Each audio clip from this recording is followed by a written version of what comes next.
Em Mateus 26, depois de Jesus falar sobre como seria o julgamento na volta dele, ele disse aos seus discípulos: Como vocês sabem, estamos a 2 dias da Páscoa, e o Filho do Homem será entregue para ser crucificado.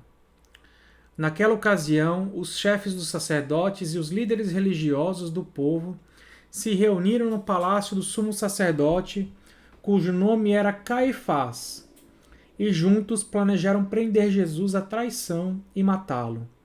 Mas diziam: não durante a festa, para que não haja tumulto entre o povo. Estando Jesus em Betânia, uma cidade próxima a Jerusalém, na casa de Simão, o leproso, aproximou-se dele uma mulher com um frasco de alabastro, contendo perfume muito caro. Ela o derramou sobre a cabeça de Jesus quando ele se encontrava reclinado à mesa. Os discípulos, ao verem isso, ficaram indignados e perguntaram: por que este desperdício? Este perfume poderia ser vendido por um alto preço e o dinheiro dado aos pobres. Percebendo isso, Jesus lhes disse: por que vocês estão perturbando essa mulher?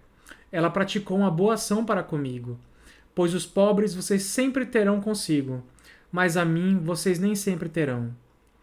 Quando derramou este perfume sobre o meu corpo, ela o fez a fim de preparar-me para o sepultamento. Eu lhes asseguro que onde quer que este evangelho for anunciado, em todo o mundo, também o que ela fez será contado, em sua memória. Então, um dos 12, chamado Judas Iscariotes, dirigiu-se aos chefes dos sacerdotes e lhes perguntou: o que me darão se eu entregar a vocês?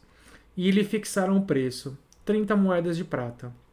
Desse momento em diante, Judas passou a procurar uma oportunidade para entregá-lo. Palavra do Senhor. Então é uma passagem muito interessante, porque Jesus, em Mateus 24 e 25, tinha falado sobre a sua segunda vinda. Tinha falado sobre o fim do mundo. Tinha falado sobre a volta dele e como as pessoas seriam julgadas. E tendo dito essas coisas, começa-se a preparar então para a Páscoa, onde ocorreria a crucificação. E Jesus avisa eles que ocorrerá a Páscoa e ele seria entregue.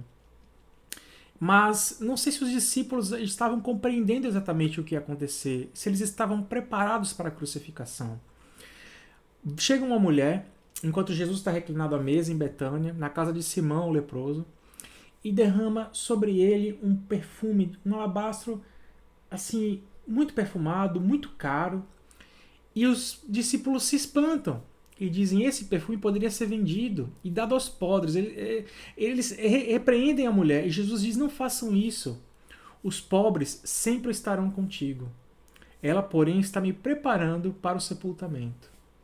Era como se fosse um rito, preparando Jesus para a morte. E a partir daquele momento começa-se a desencadear as situações que levariam à crucificação. Judas vê aquilo acontecer e dentro do coração começa a tramar a traição de Jesus. Procura os sacerdotes e combina um preço, 30 moedas de prata. Esses são chamados, irmãos, para lembrarmos que Jesus morreu por nós, que ele passou tudo isso e já estava planejado, mas que ele está vivo hoje e ele voltará. Devemos lembrar de Jesus, que foi obediente durante toda a vida. Devemos lembrar dos mandamentos de Jesus, que nos chama a amar ao próximo, a pregar ao Evangelho todas as nações, a comentar este caso que ele foi preparado para o sepultamento, porque a morte dele, a crucificação dele, Deus agradou moê-lo e ele pagou pelos nossos erros, para que hoje pudéssemos ter paz. É graças a Jesus Cristo que hoje podemos ter salvação. E Jesus Cristo voltará para nos buscar. Ele voltará para os que são dele, para separar justos e injustos e levar os justos para o céu. Devemos então nos arrepender dos nossos pecados, clamar por Jesus, clamar por tão grande salvação, pedir o Espírito Santo de Deus em nós, pedir para Deus nos moldar e nos preparar. Da mesma forma como ali Deus estava preparando Jesus para o sepultamento, nos preparar para a vida eterna. Porque Jesus comprou a nossa vida. Ele pagou o preço de sangue para que fôssemos perdoados e fôssemos salvos, e ele venceu a morte.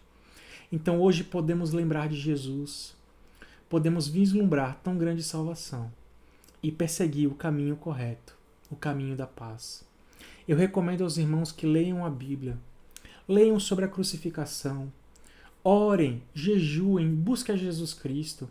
Sempre vale a pena buscar a Jesus e buscarmos uma preparação no Evangelho da Paz, para que estejamos preparados para a volta de Jesus e estejamos alertas para quando Jesus voltar nos buscar.